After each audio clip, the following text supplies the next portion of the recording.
Hey everybody, it's Jason Blaha here, and I thought I would sit down and do a video for you guys and gals. Let me get a sip of my water first. Get my radio voice going, and let's talk about this.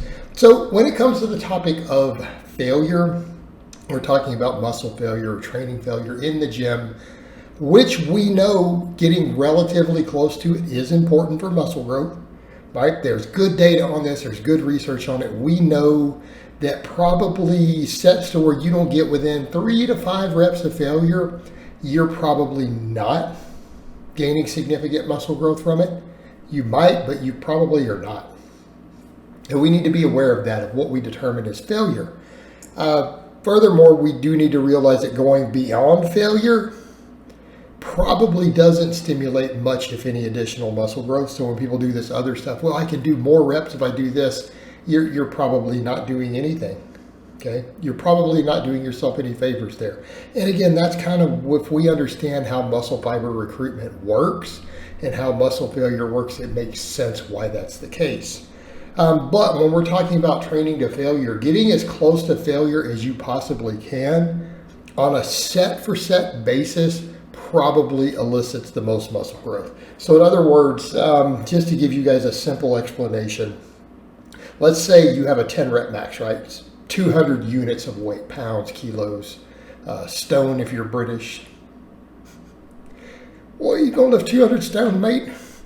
All right, yeah, I lived there. I don't know why you guys still use stone. Quit doing that. It's confusing to everybody.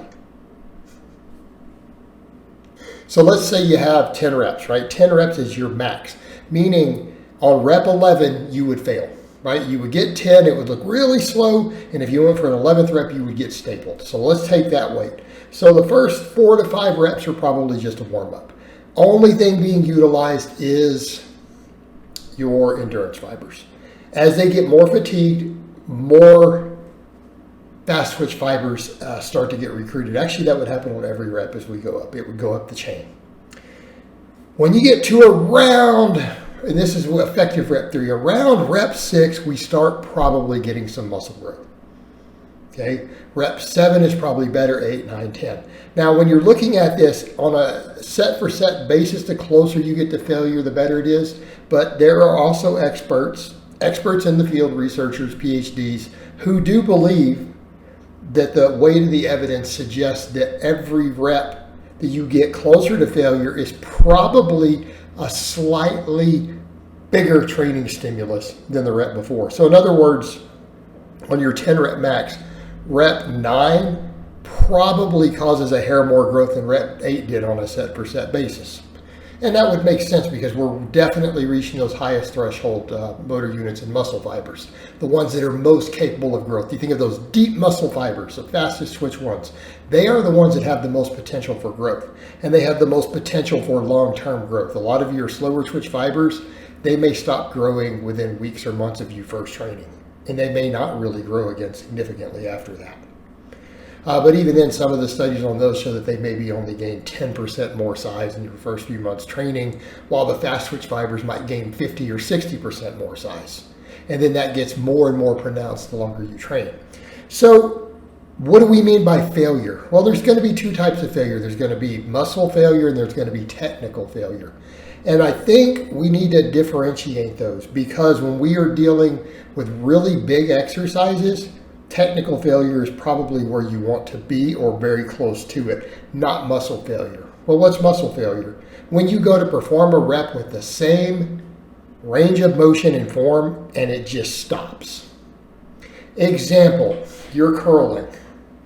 You're doing full range of motion. You get to here to the rep and you get one more. It squeezes, then it comes down, and you try to do another rep and it just sticks at the bottom.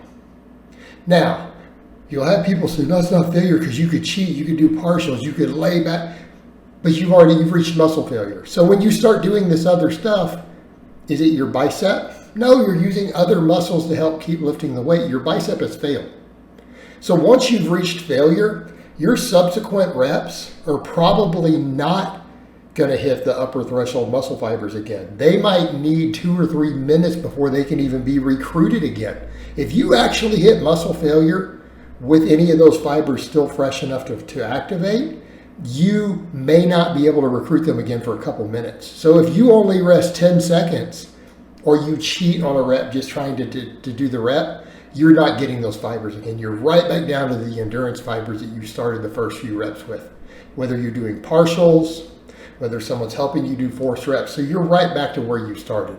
Like you're hitting the exact same muscle fibers you got on your warm-up sets. You really are, even if it feels challenging. So that's what we mean by muscle failure. And every rep up until that got closer and closer. Okay. Now, sometimes people say, what about rest pause? Rest pause may not be enough to give enough rest to even recruit those again. It's subject to a lot of debate. Do I think when you've gotten really close to failure and you stop for a couple of seconds, 2, 3, 4 seconds to do another rep and then do maybe one more or two more, is that probably okay? Sure, because you did kind of ensure that you got to failure there. But we're kind of getting into a territory to where I can't say, and that you can't point to the evidence and say that that's actually guaranteed to be beneficial. I would lean in the direction of saying if you didn't quite hit muscle failure, you got really close and then you rested a couple seconds to do another rep, that is probably still valid. Can I say it's absolutely still valid? No, but it probably is. I would lean in that direction, and it's something I do myself sometimes. Okay, so what do we mean technical failure? Technical failure is one of the major primary movers has started to reach failure, and this is what people don't get. They're like, what do you mean? So, like when you're doing a squat and your form starts to degrade, you start shifting all ugly, forward leaning, the back rounding, all this stuff. You know, people are like, oh, if the back is rounding, well, unless you're loose and you're not getting tight in your back, which could cause it.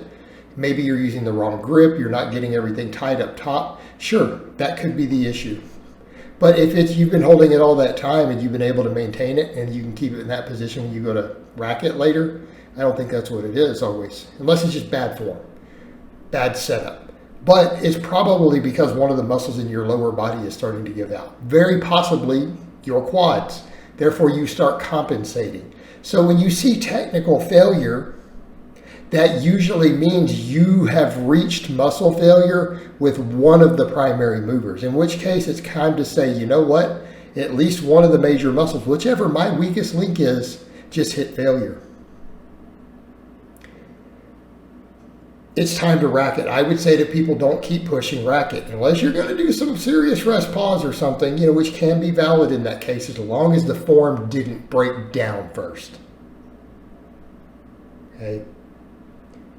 Because technical failure means that one of the muscles probably hit failure.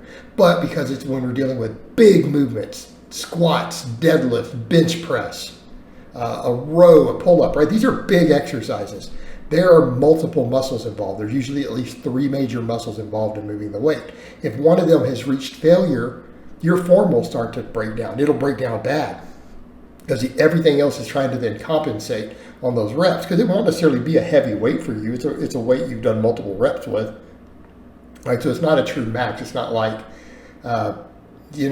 it's not like you have maxed out. And so you don't see this until you're getting reps in, sometimes on rep 5, sometimes rep 10, whatever. But when you reach that technical failure, it is muscle failure. And people forget that. They're like, no, technical failure, but it is. Your quads or your triceps or something has failed. It is no longer able to get the upper threshold fibers on this higher rep set. You're done. Rack it. And that's what I would say to people. Count that as muscle failure, because it technically is. It's just not failure for all the muscles. But are you really going to, in most big lifts, are you really going to reach muscle failure with all of the primary movers at once? Probably not. Okay, probably not. Unless you're getting into some trickery with, some sort of rest pause or forced reps or something, then maybe, but it's not necessarily always worth it in that case. That means that whatever those other muscles are, if you want to keep getting them bigger, if you think they have something left, that's where you do the smaller exercises. All right, guys, but that's really all I have to say on that today. I hope it's been informative, and I will talk to you guys next time.